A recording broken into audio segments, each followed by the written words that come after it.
ಓಂ ನಮಃ ಶಿವಾಯ. ನಮಸ್ತೆ ಪ್ರಿಯ ವೀಕ್ಷಕರಿ, ಎಲ್ಲರಿಗೂ ನವರಾತ್ರಿಯ ಶುಭಾಶಯಗಳು. ಈ ನವರಾತ್ರಿ ಸಮಯದಲ್ಲಿ ತಾಯಿ ಜಗನ್ಮಾತೆಯ ಆರಾಧನೆಯನ್ನು ಎಲ್ಲರೂ ಮಾಡ್ತಾರೆ.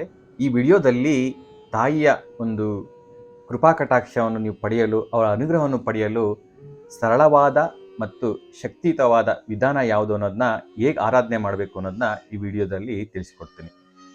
ಸರ್ವ ಸೃಷ್ಟಿಗೆ ಮೂಲಾಧಾರ ತಾಯಿ ಜಗನ್ಮಾತೆ ಪಾರ್ವತಿ ದೇವಿ. ಈ ತಾಯಿಯನ್ನು ಈ ನವರಾತ್ರಿಯಲ್ಲಿ 9 ಸ್ವಸ್ವರೂಪದಲ್ಲಿ ಅಂದರೆ 9 ಅವತಾರಗಳಲ್ಲಿ ತಾಯಿಯನ್ನು ಆರಾಧನೆ ಮಾಡ್ತಾರೆ. ಆ ನವದುರ್ಗೆಯ ಮಂತ್ರ ಈಗ ಬರುತ್ತೆ. ಪ್ರಥಮಂ ಶೈಲಪುತ್ರಿಂಚ, ದ್ವಿತೀಯಂ ಬ್ರಹ್ಮಚಾರಿಣಿ, ತೃತೀಯಂ ಚಂದ್ರಗಂಟೆ, ಕೂಷ್ಮಾಂಡೇತಿ ಚತುರ್ಥಕಂ, ಪಂಚಮ ಸ್ಕಂದಮಾತೇತ, ಷಷ್ಠಂ ಕಾತ್ಯಾಯನಿ ಚ, ಸಪ್ತಮಂ ಕಾಳರಾತ್ರಿ, ಮಹಾಗೌರಿ ಅಷ್ಟಮಂ, ನವಂ ಸಿದ್ಧಿದಾತ್ರಿ ಚ, ನವದುರ್ಗಾ ಪ್ರಕೀರ್ತಿತಾ ಉತ್ಯೆ ನೈತಾನಿ ನಾಮಾನಿ ಬ್ರಹ್ಮಣ್ಣೈವ ಮಹಾತ್ಮನ. ಈ ರೀತಿಯಾಗಿ ನವದುರ್ಗೆಯ ಒಂದು ಮಂತ್ರ ಬರುತ್ತೆ. ಹಾಗೆಯೇ ನವದುರ್ಗೆಯ 9 ನಾಮಗಳು ಈಗ ಬರುತ್ತೆ. ಮೊದಲಿಗೆ ಶೈಲಪುತ್ರಿ, ಎರಡನೆಯದು ಬ್ರಹ್ಮಚಾರಿಣಿ, ಮೂರನೆಯದು ಚಂದ್ರಗಂಟ, ನಾಲ್ಕನೆಯದು ಕೂಷ್ಮಾಂಡ, ಐದನೆಯದು ಸ್ಕಂದಮಾತ, ಆರನೆಯ ಅವತಾರ ಕಾತ್ಯಾಯಿನಿ, ಏಳನೇ ಅವತಾರ ಕಾಳರಾತ್ರಿ, 8ನೇ ಅವತಾರ ಮಹಾಗೌರಿ, 9ನೇ ಅವತಾರ ಸಿದ್ಧಿದಾತ್ರಿ. ಈ ರೀತಿಯಾಗಿ ತಾಯಿಯ ವಿವಿಧ ರೂಪಗಳ ಆರಾಧನೆಯನ್ನು ಈ ಸಮಯದಲ್ಲಿ ಮಾಡ್ತಾರೆ. ಸೊ ಈ ನವರಾತ್ರಿ ಸೃಷ್ಟಿಯ ಆರಂಭ ಈ ನವರಾತ್ರಿ ಅಶ್ವಯುಜ ಮಾಸದ ಪಾಡ್ಯಮಿ ದಿನ ಶುರುವಾಯಿತು ಅಂತ ಹೇಳಿ ಪುರಾಣದಲ್ಲಿ ಕಥೆಗಳಲ್ಲಿ ಬರುತ್ತೆ. ಹಾಗೆ ಈ ಒಂದು ಅಶ್ವಯುಜ ಮಾಸದ ಪಾಡ್ಯಮಿ ದಿನದಿಂದಂದು ತಾಯಿ ದುರ್ಗಾ ಮಾತೆಯು ಲೋಕಕಂಟಕರಾದ ರಾಕ್ಷಸರನ್ನು ಸಂಹರಿಸಲು ಯುದ್ಧವನ್ನು ಪ್ರಾರಂಭ ಮಾಡಿ, ಆ ಯುದ್ಧ 9 ದಿನಗಳವರೆಗೂ ನಡೆದು 10ನೇ ದಿನ ವಿಜಯದಶಮಿ ದಿನ ಕಾಳಿಕಾ ರೂಪ ತಾಳಿ ಮಹಿಷಾಸುರನ ಮರ್ದನ ಮಾಡ್ತಾರೆ. ಅಲ್ಲಿ ಅವಳನ್ನ ಸಂಹಾರ ಮಾಡಿದ್ದ ದಿನವನ್ನೇ ವಿಜಯದಶಮಿ ಅಂತ ನಾವೆಲ್ಲ ಆಚರಣೆ ಮಾಡ್ತೀವಿ. ಸೊ ಅದೇನೇ ಇದ್ರೂ ಈ ಸಾಧಕರಿಗೆ, ಯೋಗಿಗಳಿಗೆ ಈ ನವರಾತ್ರಿ ಸಮಯ ಅನ್ನೋದು ಉತ್ತುಂಗದ ಸಮಯ. ಯಾಕೆ ಅಂತ ಹೇಳಿದರೆ, ಈ ಸಮಯದಲ್ಲಿ ಪ್ರಕೃತಿಯಲ್ಲಿ ಊರ್ಜಾ ತುಂಬ ಜಾಸ್ತಿ ಇರುತ್ತೆ, ಶಕ್ತಿಯ ಒಂದು ಚಲನೆ ಜಾಸ್ತಿ ಇರುತ್ತೆ. ಈ ಸಮಯದಲ್ಲಿ ಆರಾಧನೆ ಮಾಡಿದರೆ ತಮ್ಮ ಶಕ್ತಿಯನ್ನು ಮೇಲೆ ಎತ್ತರಕ್ಕೆ ಏರಿಸಿ ಸಿದ್ಧಿಯನ್ನು ಪಡ್ಕೊಳ್ಳೋಕ್ಕೆ ಅತ್ಯುತ್ತಮ ಸಮಯ. ಹಾಗೆ ಯಾರೆಲ್ಲ ಜೀವನದಲ್ಲಿ ನೀವುಗಳೆಲ್ಲ ತುಂಬ ಕಷ್ಟದಲ್ಲಿದ್ದೀವಿ, ಸಾಲದಲ್ಲಿದ್ದೀವಿ, ಆರೋಗ್ಯ ಸಮಸ್ಯೆ ಇದೆ, ಸಾವು, ನೋವು, ದುಃಖ, ಈ ಥರ ಎಲ್ಲ ಸುಮಾರು ಸಮಸ್ಯೆಗಳಲ್ಲಿ ನಾವು ಸಂಸಾರದಲ್ಲಿ ನಾವು ನಳ್ತಾ ಇರ್ತೀವಿ. ಈ ಒಂದು ನವರಾತ್ರಿ ಸಮಯದಲ್ಲಿ ಇದನ್ನೆಲ್ಲ ಕಳ್ಕೊಳ್ಳಿಕ್ಕೆ, ಇದೆಲ್ಲ ಕರ್ಮವನ್ನು ಕಳ್ಕೊಳ್ಳಿಕ್ಕೆ ಸೂಕ್ತವಾದ ಸಮಯ. ಈ ಸಮಯದಲ್ಲಿ ಶ್ರದ್ಧಾಭಕ್ತಿಯಿಂದ ಯಾರಾದರೂ ನವರಾತ್ರಿಯಲ್ಲಿ ನೀವು ದೇವಿಯನ್ನು ಆರಾಧನೆ ಮಾಡಿದರೆ, ಉಪಾಸನೆ ಮಾಡಿದರೆ, ನಿಮ್ಮ ಕಷ್ಟಗಳೆಲ್ಲ ಕಳೆದು ನಿಮ್ಮ ಜೀವನದಲ್ಲಿ ಬೆಳಕು ಅನ್ನೋದು ಖಂಡಿತ ಬರುತ್ತೆ. ಹಾಗಾಗಿ ನವರಾತ್ರಿಯಲ್ಲಿ ಸಾಧನೆ ಮಾಡಿದರೆ ನಿಮಗೆ ಒಂದು ಅದ್ಭುತವಾದ ಒಂದು ಶಕ್ತಿ, ಎನರ್ಜಿ, ಒಂದು ವರ್ಷಕ್ಕೆ ಆಗುವಷ್ಟು ಒಂದು ಎನರ್ಜಿ ಬರುತ್ತೆ. ನೀವು ಮುಂದಿನ ವರ್ಷದೊಳಗೆ ನೀವು ಈಗ ಇದ್ದ ಒಂದು ಲೆವೆಲ್ಗಿಂತ ಮೇಲಿನ ಎತ್ತರಕ್ಕೆ ನೀವು ಬೆಳೆದಿರ್ತೀರ. ನಿಮ್ಮ ಕಷ್ಟಗಳು ಕಡಿಮೆ ಆಗಿರುತ್ತೆ. ಈ ಹೇಗೆ ಆರಾಧನೆ ಮಾಡಬೇಕು ನವದುರ್ಗೆಯರನ್ನು? ಆರಾಧನೆಯಲ್ಲಿ ತುಂಬ ವಿಧ ಇದೆ, ಆದರೆ ಸಿಂಪಲ್ ಆಗಿ, ಸರಳವಾಗಿ ಮತ್ತು ಪವರ್ಫುಲ್ ವಿಧಾನವನ್ನು ನಾನು ತಿಳಿಸ್ಕೊಡ್ತೇನೆ. ಪ್ರಥಮವಾಗಿ 9 ನವದುರ್ಗೆಯರಲ್ಲಿ ಶೈಲಪುತ್ರಿಗೆ ಈ ರೀತಿಯಾಗಿ ಮಾಡಬೇಕು, ಬ್ರಹ್ಮಚಾರಿಣಿಗೆ ಹೀಗೆ ಮಾಡಬೇಕು, ಅಲ್ಲಿ ಶೈಲಪುತ್ರಿಯ ಮಂತ್ರವನ್ನು ಹೀಗೆ ಮಾಡಬೇಕು 108 ಬಾರಿ. ಈ ರೀತಿಯಾಗಿ 9 ದುರ್ಗೆಯರಿಗೂ 9 ಮಂತ್ರಗಳು, ಅಲಂಕಾರಗಳು, ನೈವೇದ್ಯಗಳಲ್ಲಿರುತ್ತೆ. ಇದನ್ನು ಯಾರು ಸ್ತ್ರೀಯರಿಗೆ ಈ ನವರಾತ್ರಿ ಅಂದರೆ ಸುಗ್ಗಿ ಹಬ್ಬ, ಇದು ನಿಮ್ಮದೇ ಹಬ್ಬ, ನಿಮ್ಮದೇ ಆರಾಧನೆ ಮಾಡೋದು. ಸ್ತ್ರೀ ತತ್ವವನ್ನು, ಶ್ರೀ ಶಕ್ತಿಯನ್ನು ಆರಾಧನೆ ಮಾಡಿ ನಮ್ಮಲ್ಲಿ ಆವಾಹನೆ ಮಾಡ್ಕೊಳ್ಳೋಂಥ ಒಂದು ಹಬ್ಬ, ಒಂದು ರಾತ್ರಿ, ನವರಾತ್ರಿ. ಸೊ ಹಾಗಾಗಿ ಯಾರಿಗೆ ಅನುಕೂಲ ಇರುತ್ತೆ, ಅಂದರೆ ಯಾರಿಗೆ ಸಾಧ್ಯವಾಗುತ್ತೆ ಅವರು ಈ 9 ದಿನವನ್ನು ಶೈಲಪುತ್ರಿಯಿಂದ ಹಿಡಿದು ಸಿದ್ಧಿದಾತ್ರಿಯವರಿಗೆ ನೀವು ಪ್ರತಿದಿನ ಅಲಂಕಾರ, ನೈವೇದ್ಯಗಳನ್ನು ಮಾಡಿಕೊಂಡು, ನಿಮಗೆ ಇಷ್ಟ ಬಂದ ಈ ದಿನ ಈ ಕಲರ್ ಸೀರೆ, ಈ ದಿನ ಈ ಕಲರ್ ಸೀರೆ, ಈ ಥರ ಅಲಂಕಾರಗಳನ್ನು ಮಾಡಿಕೊಂಡು ಖಂಡಿತ ಸಂಭ್ರಮಿಸಿ. ಇದು ನಿಮಗೋಸ್ಕರ ಇರುವಂಥನೇ ಹಬ್ಬ. ಆದರೆ ಯಾರು ಪುರುಷರಿರ್ಬೋದು, ಸ್ತ್ರೀಯರಿರ್ಬೋದು, ಯಾರಿಗೆ ನಮ್ಗೆ ಅಷ್ಟೆಲ್ಲ ಮಾಡಲಿಕ್ಕಾಗಲ್ಲ ಅಂದರೆ ಒಂದು ಸರಳವಾದ ಒಂದು ಮಂತ್ರ ಮತ್ತು ಒಂದು ಪೂಜೆ ವಿಧಾನ ನಿಮಗೆ ಹೇಳ್ಕೊಡ್ತೀನಿ. ಈ ನವರಾತ್ರಿ ಸ್ಟಾರ್ಟ್ ಆಗುತ್ತಲ್ಲ ಪಾಡ್ಯಮಿ ದಿನ, ಆ ದಿನ ನೀವು ನಿಮ್ಮ ಮನೆಯಲ್ಲಿ ಅಮ್ಮನವ್ರದ ಒಂದು ಚಿತ್ರಪಟ ಇರುತ್ತೆ. ನೀವು ಮಾಮೂಲಿ ಹೇಗೆ ನಿತ್ಯ ಕರ್ಮಗಳನ್ನು ಮುಗಿಸ್ಕೊಂಡು ನೀವು ಪೂಜೆಯನ್ನು ಪ್ರಾರಂಭ ಮಾಡ್ತೀರೋ ಅದೇ ರೀತಿ ಪ್ರಾರಂಭ ಮಾಡಿ ಒಂದು ನೈವೇದ್ಯಕ್ಕೆ ಫಲವನ್ನು ಇಲ್ಲ ಒಂದು ಸಿಹಿಯನ್ನು ನೀವಿಟ್ಟು ಪೂಜೆ ಮಾಡಿ ನೀವು ಪ್ರಾರಂಭ ಮಾಡ್ಬೋದು.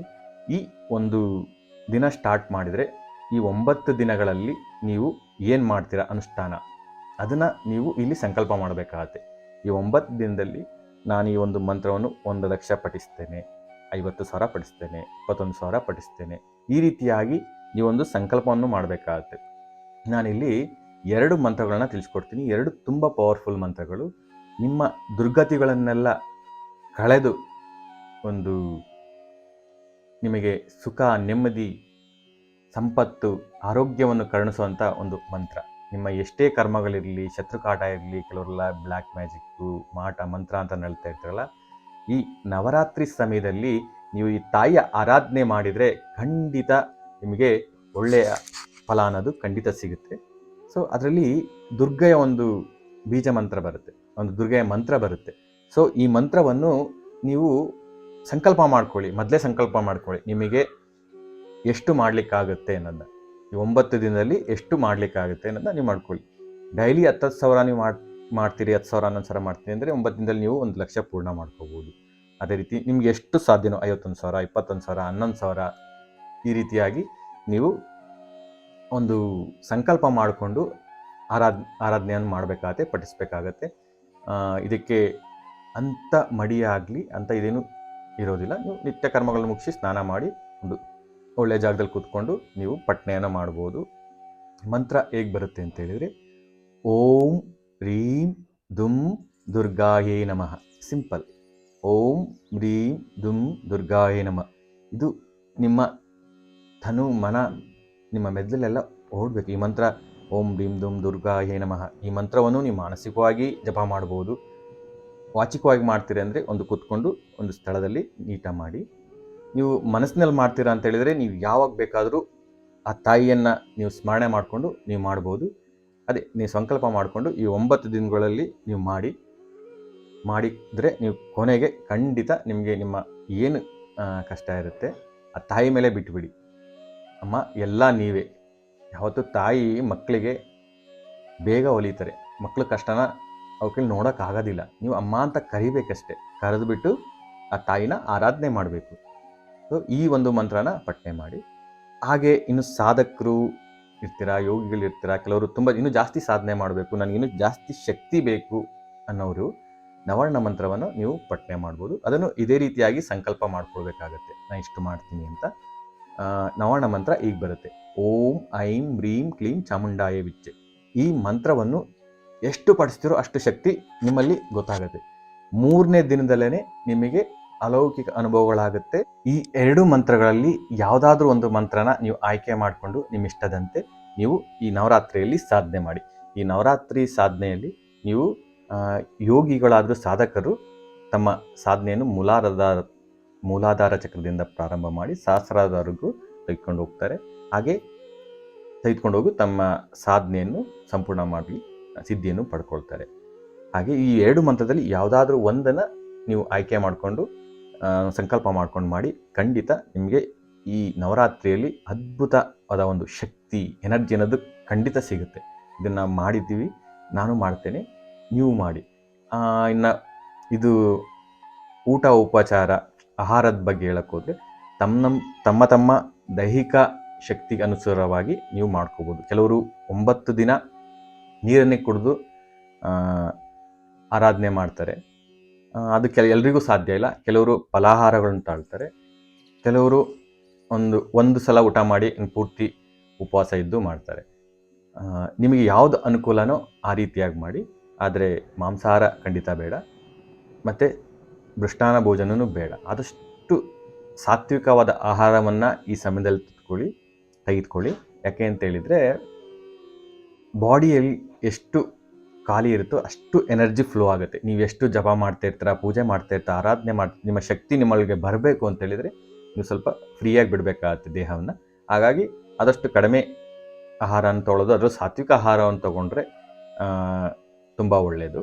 ಸೊ ಈ ರೀತಿಯಾಗಿ ನೀವು ಸಾಧನೆಯನ್ನು ಮಾಡ್ಬೋದು.